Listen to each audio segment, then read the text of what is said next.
Hello guys, today I'm coming with another video to give you an example on a style of reading that I do that works with me and works good for me, and it has given me a lot of great results in my spell casting and my spell works for clients or for myself. Now, I'm not claiming here that this is the style that is for Santa Muerte, okay? It's a style from another tradition that I bring and I use on a personal level, on a personal practice. Remember that, on a personal practice. I'm not saying this is the right way to do it with her, but it's just an example of what you guys can do when I'm talking about bring your knowledge from whatever else you learn for you to do readings or communicate with her. It's fine as long as it is a personal practice and you're not claiming that that's the right way. You're not claiming that that's the right way of you working with her, okay? Or that that's the right way everybody should do it. This is an example on how I do it on a personal practice. So I'm gonna do this with the four shells, okay? The four shells will give me yes or no answer, and then if it falls on a pattern like this, okay, I know that that's her talking to me straight away. Okay, that's her communicating with me straight away. Okay, um, and it's not a spirit of the altar that I'm using in there, because I just don't communicate with her when I do this reading. I communicate with the different spirits that live in that altar. So if it falls like that, it's still her talking. If it falls like this, it's still her. If it falls like this, it's still her. And it falls like this, it's still her. Okay? If it falls like this, then we have another entity talking. And it falls like this, or like this, or like this, or like this, it's still that entity. If it falls like this, it's a different entity talking that lives in that little altar that I used to do spell work. If it falls like this, or like this, or like this, it's that same entity talking. So, for example, Mama, Santa Muerte, do you give me permission to do, this is for sample only, do you give me permission, Mama Santa Muerte, okay, to do a live video about this reading? Okay? Now, you see that there were two up and two down. That's a definitely yes. You do not ask again. Once again, this is a reading that we do from Palo with his called Chamalongos that I use with her on a personal practice. I'm not saying this is the right way to do it or the way that you have to do it with her. It's an example on how you can bring your own practices for her that works with you, that you understand and you know how to read. So if tarot cards is your thing, do it, okay? So right here, she gave me a yes, okay?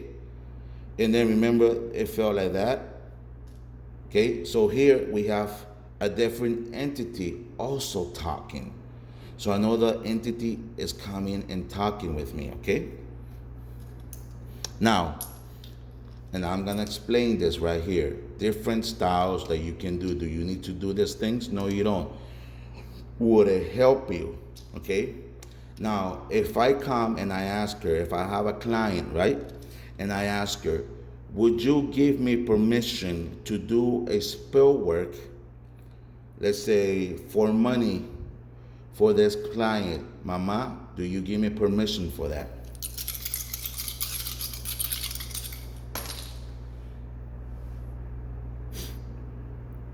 Okay. So you see how it fell here? It's a yes. Okay? And then I'm going to explain this on the final throw. Mama, same question. I do not repeat the question. I just say same question because it was a yes, but there were obstacles on the way. It's telling me there are obstacles on the way.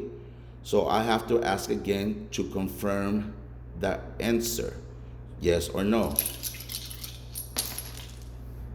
Okay? Now, if you saw that, here, if you see it, I'm going to turn it here. The way it fell, basically 2 upside down and 2 upright, it's a definitely yes. Don't ask again. Now you see how this landed and this circle. When I drew this as the representation of the new moon.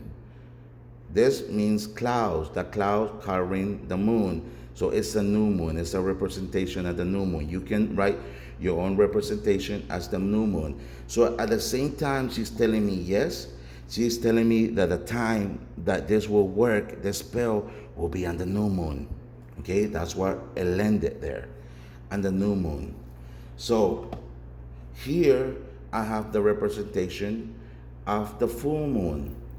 Here I have the representation of the I don't know how to pronounce that in English, but it's like the half moon is before the new moon. Okay, I don't know how globles something. I don't know how to pronounce that. I speak more Spanish, but you get the idea. Here I got the representation. If it would have landed here, I got the representation. One to do it during the day, and the other one while the sun is out. Here and here and here during the night. Here is called that mid in the morning, early morning, like about 3 in the morning, 4 or 5 in the morning, when you still see the bright Venus morning star. That represents the morning star. Okay, it's telling me to do it during that hours. Okay, so it's a very easy technique that you can use. Again, this is only an example of a personal practice. Once again, I'm going to throw again.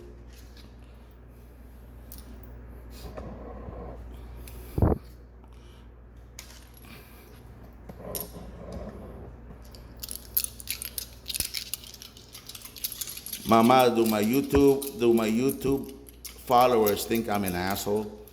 Now that's a stupid question. Those questions like that you don't want to ask. Example of a stupid question. Okay. Oh yeah, most of you think I am, but I'm giving you an example of a stupid question. Okay. Another thing. Another stupid question is something that you already know, and you just are testing her. You do not do that. Okay, because then she's gonna start playing around with you. Like, okay, you tested me, fine. Okay, I'm going to give you some crazy answers. If you already know the answer, do not ask. Or if you know that something is already going to happen, do not ask. Do not test. Okay? A question that I was asked yesterday. Am I going to get, my breast implants done this year? So my question before I asked her was, do you have the money for it? And she said, yes. Okay, is there something that you want to do? Yes. Then why are you wasting a question with something like that? That's the type of questions you don't want, because a lot of people will ask some crazy questions, or they will spend their hours and hours asking questions after questions after questions. I would suggest 5 important questions for the day, and that's it. Give it a rest. Do not get addicted to this, because I've seen it so many times. You teach somebody how to do something, and then they ask the craziest and dumbest questions, and they get addicted. Okay, you have to let the spirit go, or you have to let your spirit rest. Let me see. This is a good question. Okay, that job that I applied for, Mama, will you help me get it? Okay, now she's saying, do the ritual during the new moon. Okay, on the day of the new moon, while or before that morning star, before 5 a.m. And then the final answer is two up and two down is yes. That's just an example. But before you ask, you have to ask yourself, did you apply for the job? How can you ask her if you're going to get the job if you didn't even apply for it? And notice that I asked, okay? I didn't ask, will I get the job? I asked, will you help me get the job? And then she came and said, I will. And this is the time, of the ritual you will do. Because that's landed right on top of here. Here comes a different spirit that is talking, okay? But the answer is yes, and the spirit that's going to aid me is telling me, do it during the new moon, okay? And before that morning star disappears. So in between, I could either do it right when the new moon, the new moon is out there, or as soon as I see the morning star, I could start doing the ritual. So this is just a little example on how you can bring your personal practice from another tradition into this tradition for a personal use. And this is also an example of how the old culture, the old way of practicing got watered down by people doing this kind of things and then claiming that that was the right way. I am not claiming this is the right way. I am claiming that this is something that could be very useful, a useful tool for you to ask questions. Because if the tools that you know are better for you are this, then use those. Do not use this if you have no idea of what you're doing. But if this is what you know, because you practice the African traditions and you know what that symbol means, then go for that. So you all have a blessed day. Any questions, please go ahead and hit that link I'm going to put in the comments. Don't forget to like and subscribe. Or don't like and don't subscribe. Or whatever. You'll have a blessed day.